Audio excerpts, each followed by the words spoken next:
Hello everyone, welcome to our YouTube channel Drishti science. तो आज हम DSSS सीरीज़ को कंटिन्यू करते हैं। 41 क्वेश्चन से हम स्टार्ट करेंगे। 40 क्वेश्चन हम लास्ट वीडियो में डिस्कस कर चुके हैं। तो 41 क्वेश्चन क्या है? विच of the following product consist of a mixture of potassium chlorate and antimony triphosphate bound together by glue.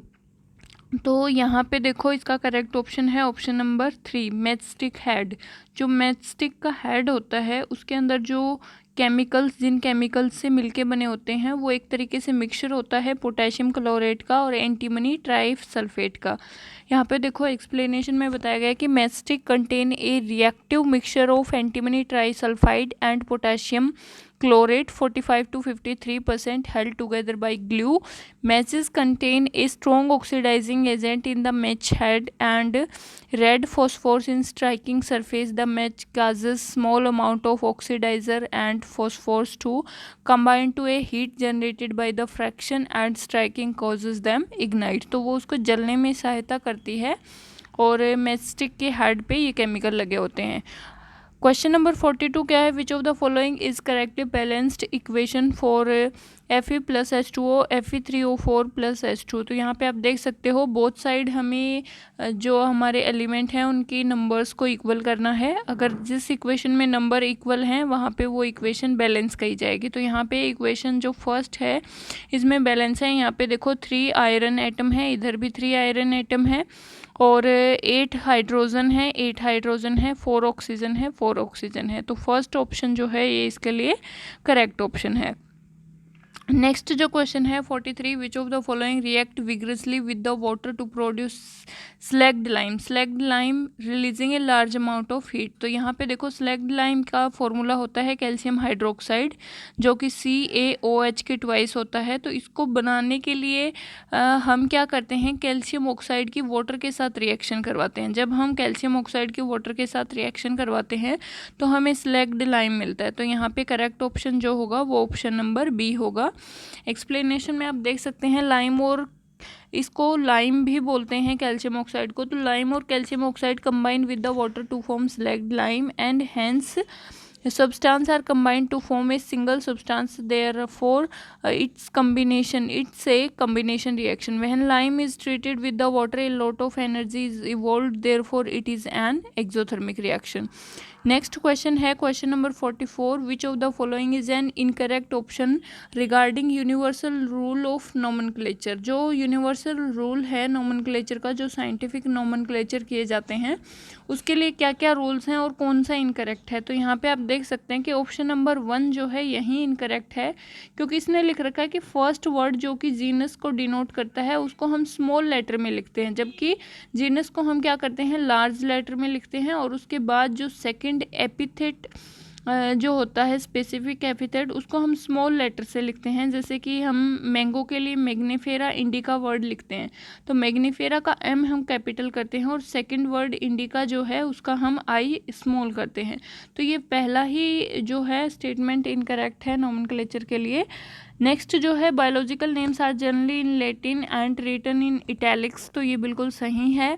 और first word of the biological name represent genus को रिप्रेजेंट करता है। Both the word of biological name when hand written are separately underline. तो उनको क्या किया जाता है, इटैलिक्स में लिखा जाता है और अंडरलाइन भी किया जाता है सेपरेटली उनको लिखने पर। तो यहाँ पे देखो कि जीनस मैग्नीफेरा जो है एक जीनस को रिप्रेजेंट करता है और इंडिका जो है वो पार्टिकुलर स्पीसीज को डिनोट करता है या फिर स्पेसिफिक एपिथेट को डिनोट करता है। तो यहाँ पे ऑप्शन 1 इनकरेक्ट था और बाकी सारे ऑप्शन जो थे वो करेक्ट थे। Acetic acid has a melting point of. तो एसिटिक एसिड का मेल्टिंग पॉइंट क्या होता है, 290 केल्विन जो होता है वो इसका मेल्टिंग पॉइंट है। अगर हम इसको सेल्सियस में चेंज करेंगे तो 16.5 डिग्री सेल्सियस। तो यहाँ पे देख सकते हैं कि acetic acid is an organic compound that belongs to a group of acid called carboxylic acids and the formula is CH3COH which is methyl group attached to the carboxyl functional group, and the melting point of the acetic acid is 290 Kelvin or 16.5 degree Celsius, and hence often freezes during the winter in cold climate. ज़्यादा अगर cold climate है तो वहाँ पे freeze भी हो जाता है. Outer solid crust of the earth is known as, तो जो अर्थ की बाहरी crust है, solid है, उसको हम क्या बोलते हैं? तो उसको हम लिथोस्फीयर बोलते हैं. लिथोस्फीयर जो है वो सॉलिड आउटर पार्ट है अर्थ का. The lithosphere include the brittle upper of the mantle and the crust and the outermost layer of the earth structure. It is bounded by the atmosphere above and asthenosphere below. इसके नीचे जो होता है वो जिससे कि mantle crust वगैरह बनते हैं वो उसको बोला गया है एस्थेनोस्फियर, और इसके ऊपर जो है एयर है उसको एटमॉस्फेयर बोला गया है. An alkali is base which is, alkali एक बेस है which is soluble in water, water के अंदर सोल्यूबल है. आपको पता है कि बेस क्या होते हैं, जो कि जिनको हम वाटर के अंदर डिजोल्व करें तो जो OH नेगेटिव आयंस जो देते हैं उनको हम बेस बोलते हैं. तो alkali is a base which is soluble in water. Alkali has water soluble bases. In other word bases can be dissolve in water furnish OH negative ions are termed as alkali. उनको हम alkali बोलते हैं. pH की बात करें तो above CN pH होता है बेस के लिए. Which of the following produced is available in Hevia brasiliensis?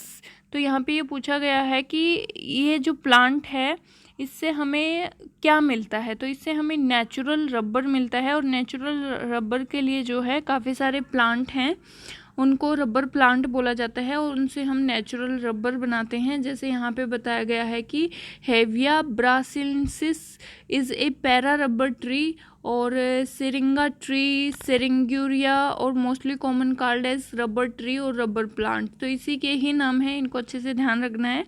कोई भी स्पीसीज दे के आपसे पूछ सकता है कि इससे हमें कौन सा जो पॉलीमर है वो मिलता है. It is flowering plant belonging to the सेप्ट्यू फैमिली. और यहाँ पे देखो बताया गया है कि लेटेक्स जो है वो भी कलेक्शन होता है, वो प्राइमरी सोर्स होता है नेचुरल रबर के लिए. ठीक है, और जो नेचुरल रबर ट्री है उसकी कम से कम 7 से और मैक्सिमम 10 ईयर हो जाती हैं उसकी फर्स्ट हार्वेस्टिंग के लिए. नेक्स्ट क्वेश्चन है all metal except blank are the solid at room temperature. तो बाकी सारी सॉलिड हैं, लेकिन मर्क्यूरी जो होती है वो एक ऐसी मेटल है जो कि लिक्विड होती है रूम टेम्परेचर पर. Almost all metal are the solid at room temperature, but mercury is only metal that is found in the liquid state at room temperature. Mercury is naturally occurring chemical element found in the rock in the earth crust including the deposit of coal, and in periodic table it has symbol Hg से इसको denote करते हैं, और atomic number इसका 80 होता है. ठीक है, इससे नेक्स्ट क्वेश्चन जो है वो है हमारा question number 50. Which of the following is most ductile metal. इनमें से कौन सी मेटल जो है वो सबसे ज़्यादा डक्टाइल है. तो गोल्ड जो मेटल है ये सबसे ज़्यादा डक्टाइल है. डक्टिलिटी का मतलब होता है कि वो मेटल जिसको हम एक वायर के अंदर कन्वर्ट कर सकते हैं.